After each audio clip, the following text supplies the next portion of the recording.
Whale Watching, an inbound marketing show to help you land more whales. I'm Josh, the HubSpot expert. And I'm Holly, the niche inbound strategy expert. We work at Protocol 80 in Bradford, PA. We're an inbound marketing agency that partners with manufacturing companies and healthcare tech companies to help them generate more leads and close more sales. This show is for sales, service, and marketing pros looking for inbound strategy advice and insights. If you have issues driving traffic, converting leads, or closing deals, we're here to help. If you missed last month, check out our second episode on ABM and prospecting with an inbound mindset. Yeah, and so this month we're going to kind of expand on that a little bit. We're going to talk about inbound marketing, the philosophies behind it, and how inbound marketing can really help support your sales pipeline. So we'll talk a little bit about that inbound mindset, using your CRM and using some account-based marketing, but also we're going to cover how inbound can support sales teams, and we're going to share some examples of what to do, what not to do, maybe some tricks of the trade that we've encountered through the years so everyone else doesn't have to go through the same type of stuff that we've been through in our experience. Sounds great. Enough talking around. Let's set sail. All right, so in our first segment of today's show, we have questions that we've written for each other. And the fun part of these questions is we don't know the questions that we've prepared for one another. So answers could be spot on, they could be way off, but hopefully they provide some value for all of our tons and thousands and tons of listeners out there. Tons of listeners? Is that a thing? Tons of thousands even is what was said. So I'll stop you in your tracks there and get going on some questions. All right. So as Josh mentioned, he has no idea what I'm about to ask him. So let's get started with the first one. So we know that inbound marketing is mostly, a marketing philosophy, but it also can be a really great way to support a sales team, especially in a quick win way. So you spend a lot of your time in the sales space, not only doing sales for Protocol 80, but also supporting and consulting with a lot of our clients on sales, working with some, HubSpot connections and consulting on sales there. So what are the best inbound resources that you gravitate towards using within the sales process? So what are some things that inbound marketing creates that you find helpful and beneficial from a sales perspective? I guess there's a few things that I think about. The content is always super helpful because when we think about content from an inbound perspective, we think about the things that are going to be helping prospects make informed decisions. That same type of content and the same topics are typically the things that are going to help your customers and your prospects from a sales process, whether it's marketing or sales, do the same thing. So whether it's you're trying to attract them to your website and get them reading a blog, or whether you're trying to engage them in a sales conversation, reverting back to the content is super helpful. And it's something that if the content is readily available for a salesperson to use and rely on and incorporate like blog posts or links or ebooks into their sales emails, it also saves them time. Right. But then it keeps the message in alignment as well. So that's one thing that I really like to look at. And then another thing that I think is super helpful from a sales perspective is the data that marketing provides. I think that the data that is provided can help to address the direction that the pipeline is going in. Not necessarily like you're going to change it, but you can find out from the marketing data, what's driving the good leads, what's driving the bad leads. And over time, as you adapt and make data-driven decisions, you can have a healthier pipeline that's full of more of the good leads and less of kind of the junky leads that are never going to close. Right. That makes a lot of sense. So that actually is a great segue in terms of data and that kind of thing. What are some sales KPIs that you feel inbound marketing most directly affects? So obviously, and maybe I'm wrong, but I would think that inbound marketing probably doesn't have a huge impact or wouldn't be a great solution for a sales team that is looking to get more people, on calls and cold calling. But what are some KPIs that inbound marketing... There's some serious going on outside. Yeah, real serious. Someone's about to key performance indicate themselves right to jail. Bad joke. So, the question anyway, was... like if someone's like, I have these KPIs I really need to move the needle on, what does that look like from like, oh, you should consider inbound because that really helps move the needle in these areas? I'd say my favorite ones are conversion rate or the number of new leads that are now in your CRM or in your pipeline. The rate of conversion from just a lead to an MQL or marketing qualified lead. Typically, I define a marketing qualified lead as someone who is deserving of your ongoing marketing and nurturing. They aren't necessarily ready for sales yet, but they're someone you want to keep on your radar, someone you want to engage with over time. The next KPI that I would look for would be, all right, of those marketing qualified leads, which ones are actually a sales qualified lead or ones that are potentially making a buying decision. Although that's a little bit further down the pipeline, so to say, and it might require a sales rep having a conversation with that person, it's still something that can be directly driven by inbound. I guess one of the caveats that I would say, or one of the important things that I would look at is, in order to get enough volume of leads, marketing qualified leads and sales qualified leads, you have to have the traffic to support that. Like, as you mentioned, I've got this KPI that I need to move the needle. If your goal is 20 inbound leads a month, 100 website visitors is not going to correlate to that. You're going to need significantly more to make sure that you're able to hit that goal of 20 MQLs, SQLs, whatever that may be. Yep, that makes sense. So I want to talk about some of maybe like the negatives or the less glamorous aspects of inbound for a little bit, because I think we've spent a couple episodes really talking about all of the different ways that it can help. So I feel like our rabid fans have a really good grasp of that. But one of the things I wanted to ask was, what are the industries or even broader companies, or I guess companies, even broader industries, where inbound tends to be a really good fit? What are the attributes of those companies, and where are the ones where maybe an inbound strategy doesn't move the needle as much or isn't a great fit for? All right. It's a good question. It's a big one. I love to think that potentially some aspect of inbound fits well for every business out there, but the approach might be slightly different. Especially depending on like what is that kind of driving force that you're leaning on as the inbound marketing engine. So the ones that it works really well on that we find success for, because our strategies tend to be content driven, are B2B industries in which there's a considered purchase, and in our case, the more complex the better, because it's more educational content that you can talk about and write about and communicate with. Longer sales cycle type of thing. Yes, that works really, really well. And the other aspect of B2B and a considered purchase is the purchase volume, or the purchase price, or the revenue that's coming in per deal tends to be higher, which then will justify your investment either in time to do it yourself or in an agency to support that. That makes sense. So I guess that's one area that I think works really well is complex, long buying cycle, considered purchase, B2B.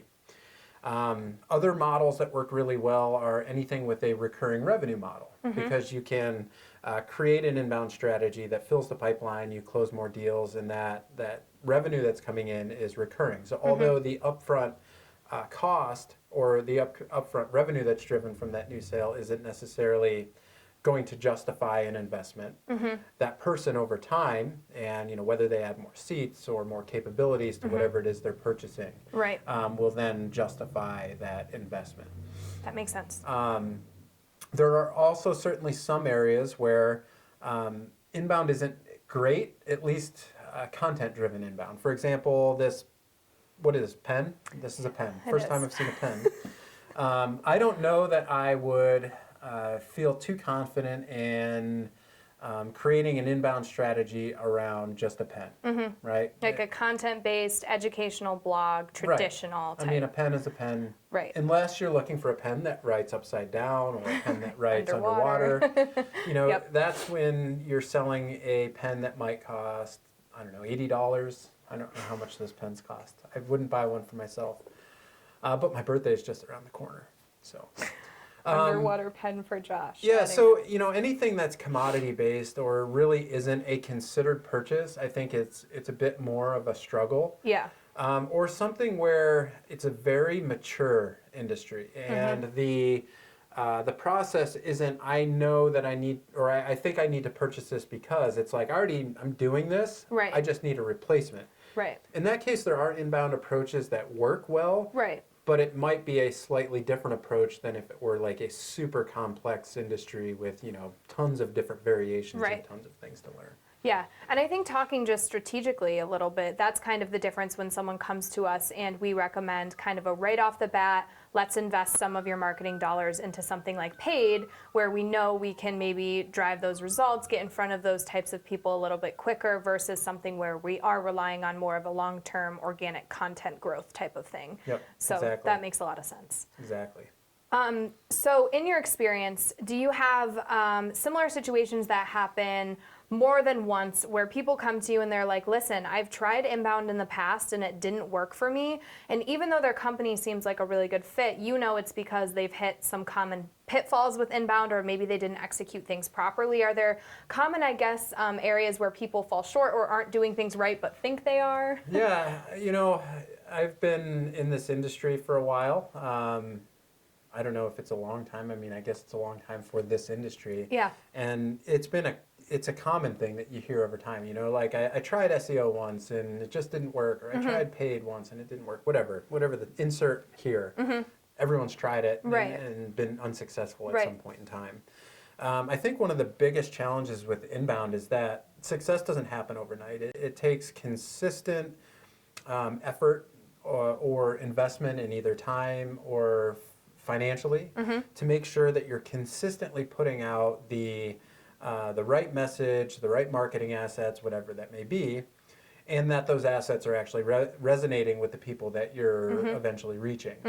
So it's not like all right, let's create this 3-year plan and stick to it no matter what. It's all right, well, let's understand that this is going to be a long-term approach. It might be 3 years, it might be 5 years, it might be a year. I don't know off the bat, but we have to understand that we're going to stick to it, and based on what we're seeing is happening, we make adjustments. So typically, our recommendation is, don't create that plan and just stick to it because it was what you thought was going to happen. Right. Be agile, make adjustments. Yep. So I think one of the biggest challenges, or one of the reasons that I think it doesn't work, is people are impatient. They want leads, especially if the investment of time or financial is big for them.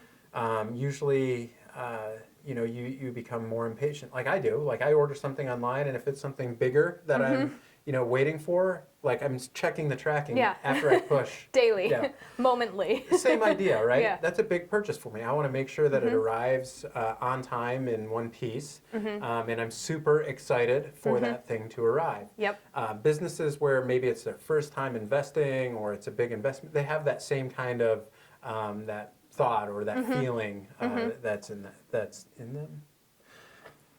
It's a weird way to say it. I get what you mean. I get what you mean. Another thing that I think presents challenges is not taking your time in understanding the buyer and doing what we refer to as buyer persona workshop, buyer journey workshop, because any inbound strategy, whether we're looking at inbound marketing or inbound sales, is really built upon that buyer. Anything that is created should be created for that person on the other end, and it has to resonate with them. Has to make sense, it has to help them, has to provide value. Yep. You can't necessarily just give them just a little bit of what they're looking for, a little bit of the context, and say, sorry, we don't have the rest for you. Right. Because what's going to happen is they'll click the back button and go find it somewhere else. Right. That's true. Yeah. So that's actually all the questions I had. Cool. I have some questions for you. Okay, I feel ready, I think. All right, so last time we talked about ABM. Yeah. This time we're talking kind of ABM, kind of marketing. Yeah. One of my questions is, let's say I'm a business, new business, first time doing ABM, first time maybe doing marketing. I know I want to do both. What's a piece of advice that you would have for a business that's like, I want to do this, but maybe I don't have unlimited resources to be able to do it all? Are there recommendations that you have to not necessarily, I guess, repurpose or make it so that the content you're producing for one can better support the other? Answer. So I think one of the first areas to start, especially if resources are concerned or not knowing where to begin is starting with whatever data you have, which is like hopefully something. So whether that's like you have a trove of like old leads who didn't seem to appear a good fit, you're not quite sure who they are, who have come into your site over the past couple of years, old trade show leads who haven't been tapped in a little while. At least you have contacts, you have something to start with. That takes sourcing contacts off the table. So that often is the first place I start when I have a client who's never done ABM before and comes to us and is like, hey, we want some sales. We want to just kind of knock the dust off of some people. That's where we kind of start and then pinpoint maybe what those contacts have in common. Did they all come from the same type of resource and put together some campaigns that are surrounding that one common idea or theme? So definitely not trying to bite off too much and, having to focus on sourcing and then figuring out what these people want and then figuring out producing the resources for it, using the things that you already have existing and maybe just nurturing some people who haven't gotten some attention in the past a little bit more. That tends to be pretty successful as kind of a quick win. Okay. Yeah. Next question. Mm-hmm. And a lot of my questions are going to be scenario based. Okay. So that people, the viewers on the other end, can feel themselves sitting in this position. Should I close my eyes and all of our viewers close your eyes and picture yourself in the scenario? Yeah, that's a good idea. Okay. All right. So you're a business, B2B, considered purchase, and you kind of in the scenario you were before. Tried marketing, maybe it didn't work. Mm-hmm. Where are your focus areas? Where are you looking, and what are you recommending so that they are confident that this is a strategy that's going to work well for them long term? Yeah, well, the first thing I would want to do is make sure that I'm setting up everything so that it's trackable. A lot of times what'll happen when we have a client or someone who comes to us and they're like, I tried paid in the past and it didn't really work. I tried print advertising, it didn't really work. I tried blogging. Like what I find is I'm like, okay, let me see the metrics on this. Like where did these things go? Where did people come from? And they're like, I don't know. So first I would make sure you have like tracking codes, landing pages set up, no matter what you're executing. Because that at least gives you the assurance that you know who's coming to what, where they're coming from, how long they're spending there, how well something's working, instead of just, launching PPC campaigns, not making sure tracking's set up correctly, doing a print ad, having no way to track whether or not those people from that print ad went to the site. So I think like the number one peace of mind is almost just making sure you can see how something's performing after you launch it and not just doing a bunch of stuff and like hoping that it works, because who knows, it may have worked, but you don't know that, Susie who came in 10 months ago, but, took 10 months to actually purchase came from that print ad you did if you didn't have a tracking way there, a way to actually capture them. So that I think would be kind of like the first way to like ease that tension of like, is it working? Is it going to work? And then from there, figuring out if you've tried a bunch of stuff in the past, did it just, like you said, did it not take long enough? So bringing in someone who can consult with you and is an expert and has some experience to say, okay, here's what you tried. Actually we find that a resource like that takes 10 months before we see it really gain traction for a keyword of that volume. So if you're kind of just going in blind and trying things and you don't have perspective, I guess, or like a good outside opinion on the data of how these things are working, that tends to be the number one reason, because you can't track, you can't measure, you can't figure out how to do better in the future. Yeah, I think that's a good point. So even if you think you're starting from scratch, there's probably some nugget of information that someone can use to make an initial informed decision. Even like you'd be super surprised. Sometimes we have super shitty blog posts that have lived on a client's blog since 2012. No one's touched it. Actually, little do we know that blog post is ranking for a couple of really good fit keywords. It just needs some optimization. It needs to have a conversion offer there. Maybe it needs a little bit more educational information put on it, but it's not total worthless garbage. It just has no way to tell us that it's performing if we're not looking, type of thing. So there's almost always something salvageable. We just have to know where to look. I am super surprised. All right, so next question. What are some of your favorite quick wins, aside from paid, that would potentially help to drive some more sales conversations?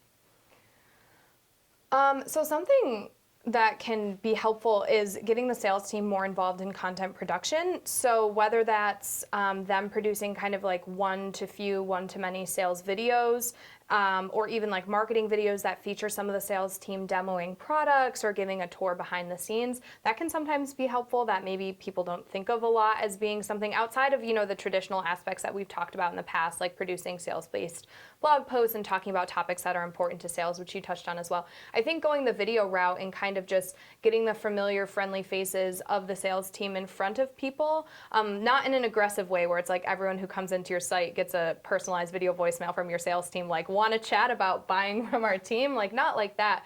But even just if there's room for it, doing explainer videos with the sales team, just kind of getting their faces out there, I think is kind of an underrated way to support that. And the marketing team can help by maybe supporting the scripting of those, using their best practices that they bring to the table with content and pain points and the different things about the persona to help the sales team translate that to video, and they can use that in their outreach to SQLs, to content on the website. Yeah, some of the tools that I think we typically recommend would be like Vidyard, Soapbox, Loom. I think are a few video platforms where a rep should be able to do it without a full production studio. We've got here. Yeah, definitely. Vidyard's great. They're probably my number one just because they are free, and it integrates really nicely with a lot of platforms, including HubSpot. Nice.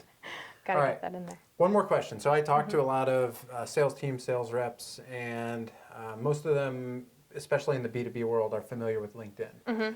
So one of the common questions that they get is about how the marketing assets, the content, the blog posts, how they can use them on LinkedIn, and whether they should be posting on LinkedIn natively, through like the article-based LinkedIn posts, or whether they are using their website and links back. So can you talk to us a little bit about how you advise a sales rep to potentially use marketing assets on LinkedIn?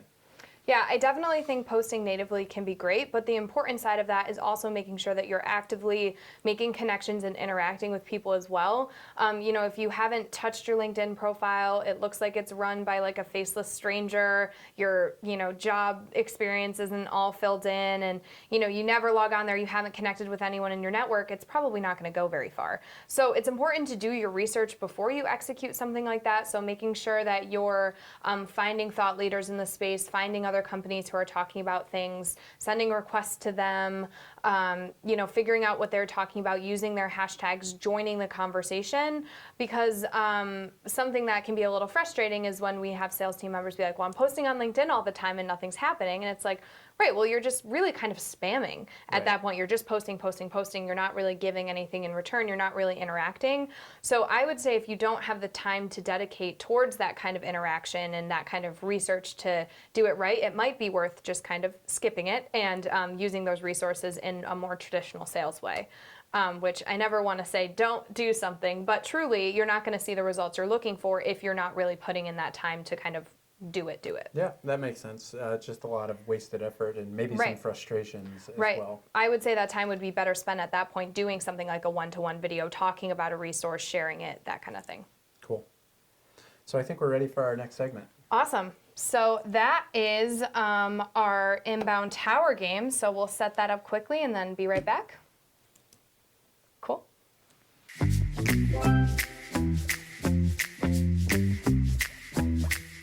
So if you're new here or don't remember from our first episode, Inbound Tower is the game where Josh and I pull out the pieces of our tower here, and each has an inbound education thing on it.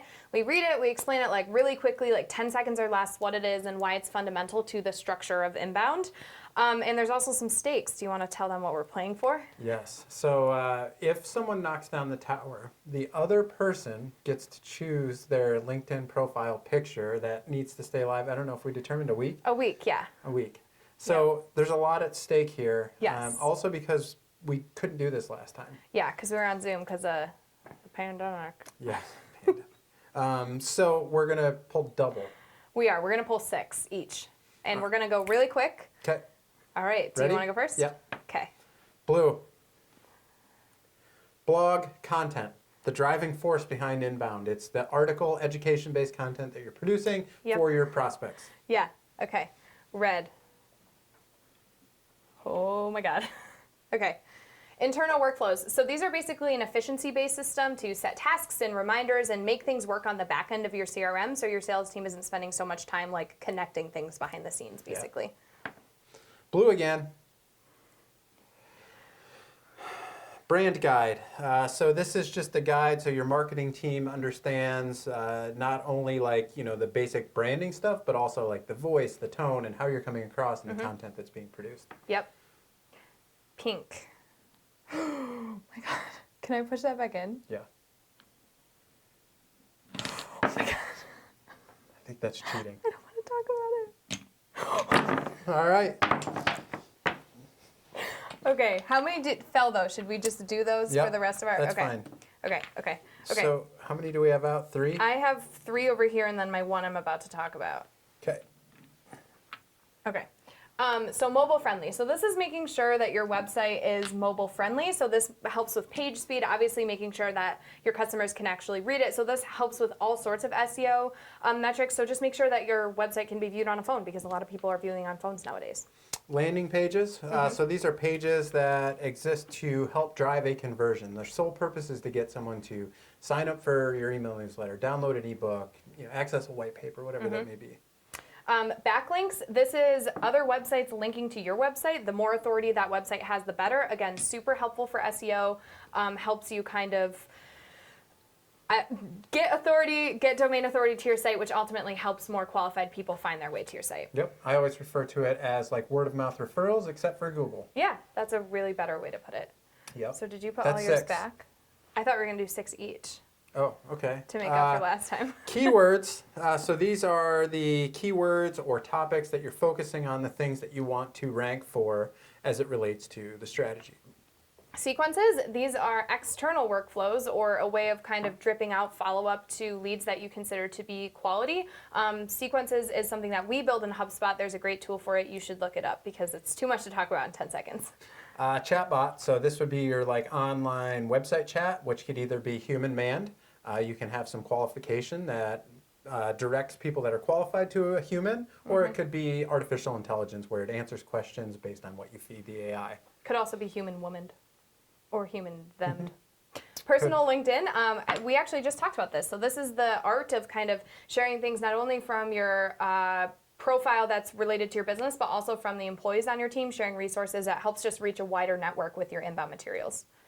My last one is buyer persona. So buyer persona is that best buyer that you have, and we create a archetype. Is that the word? Yeah. Archetype? Yeah. Archetype? Yeah.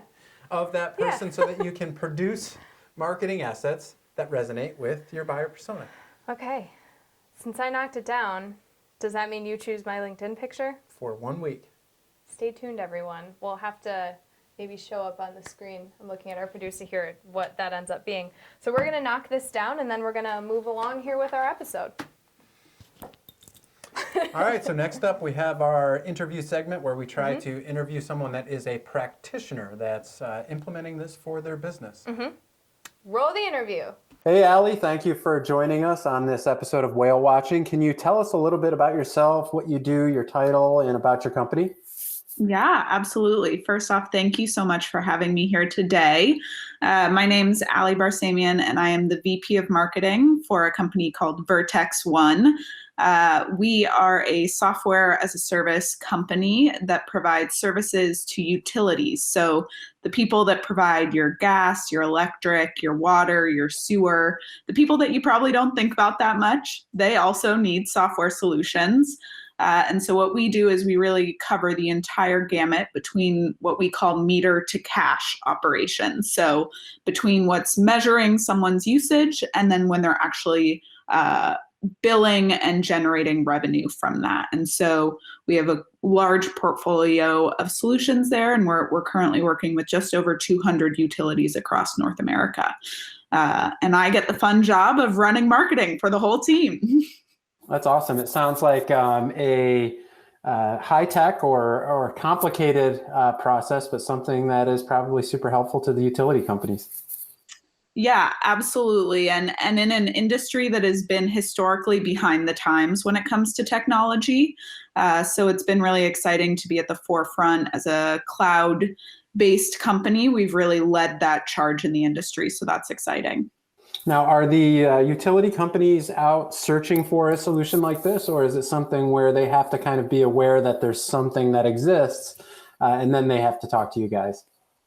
Yeah, so it depends on which part of our portfolio we're looking at. And so I can kind of break that down into two pieces. There's one side that is our customer information systems, and on those, the utilities know they need it.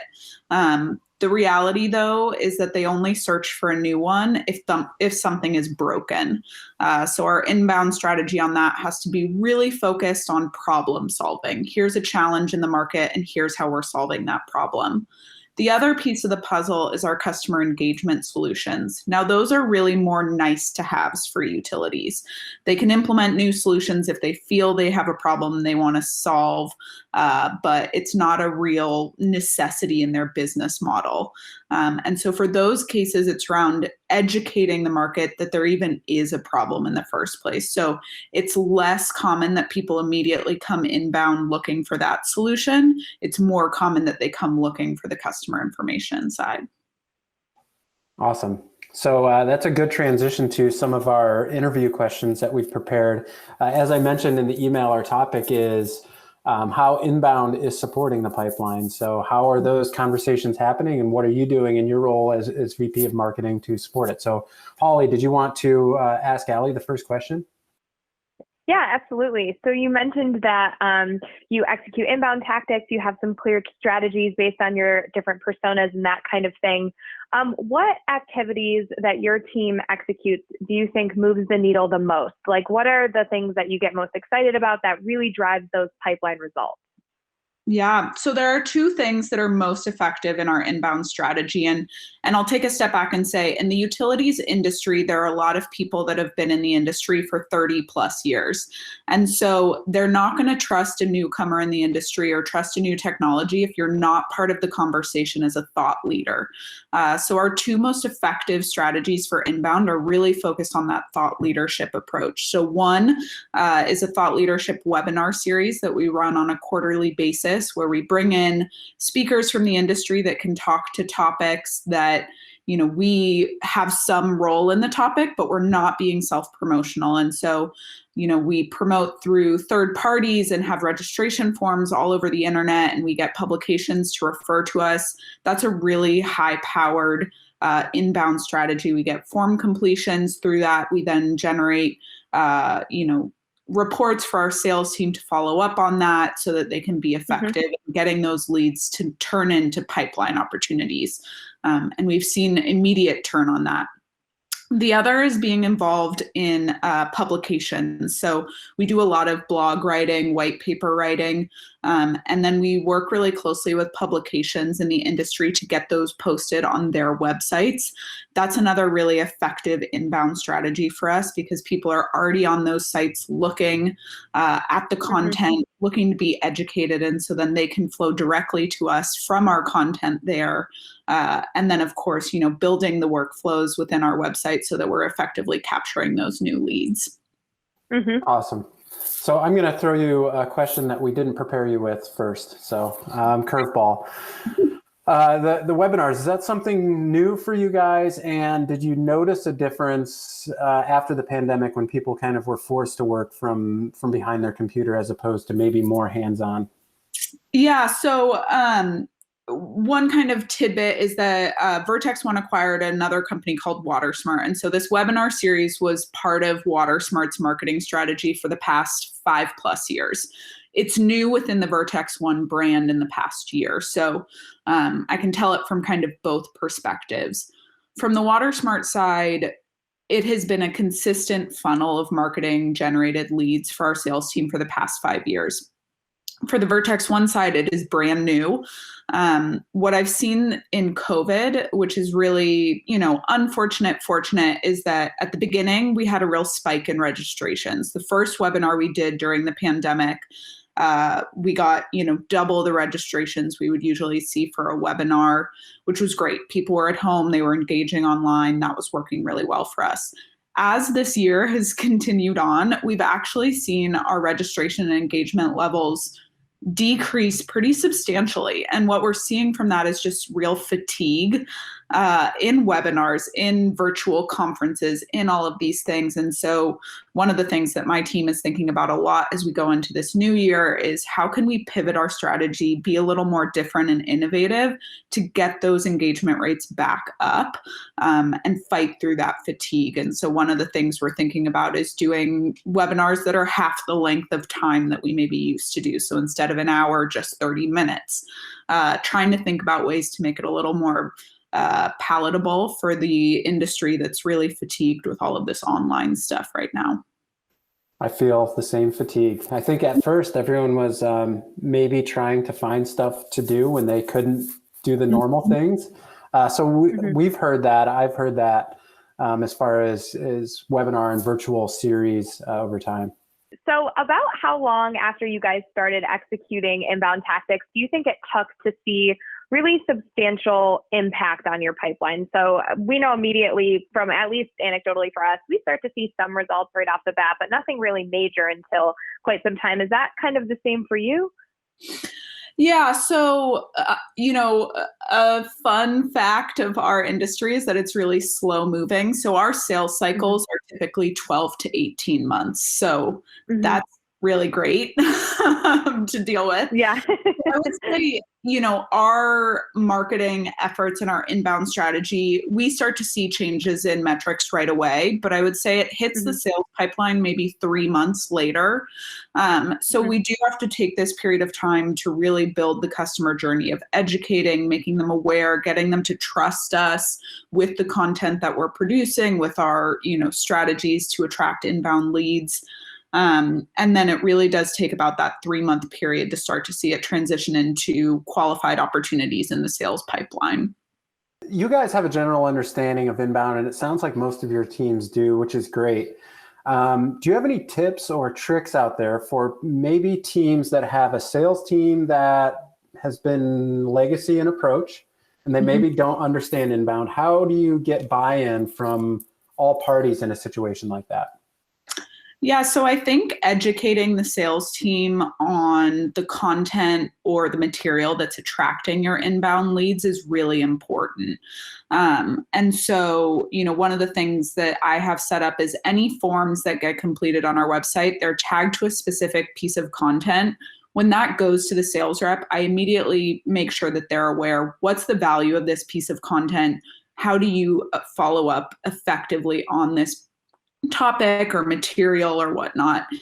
I would say without that education piece internally of here's all the content we have, here's why we wrote it, here's who it's geared for, here's, how you can relate it to a sale, you're going to have real issues there. They're going to feel like everything you're doing has no value. They don't really care. And so those leads feel less valuable to them. They maybe will follow up on them. They maybe won't. So I think that communication and transparency and education internally is like a very critical first step. And really making sure that everyone has clarity on kind of your buyer's journey and how you're content mapping to that so that everyone can understand, okay, I got this lead from this page of the website. This is why it matters. This is how I can follow up appropriately. Here's additional resources I have at my fingertips that I can use to qualify this lead, move them through the funnel. And so I can't stress enough the collaboration and the education internally between sales and marketing first and foremost. So I know you touched earlier on some of your webinar generated leads and things like that, but how do you feel overall the quality of those inbound leads, those webinar generated leads stack up against tactics maybe you guys have tried in the past? Or I'm not sure what your guys' experience is with cold calling or trade show lists, but in general, could you speak to lead quality of those inbound type leads?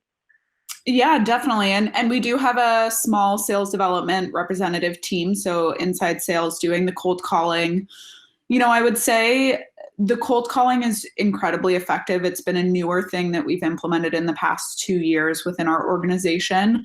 Now, their job is really grueling. They spend most of the time just getting voicemails. And so we try to really complement them with marketing efforts and activities so that they have more to work from. They're making warmer calls versus these real cold calls. What I'll say is the trade show lists that we get are often not the personas that we really want to target.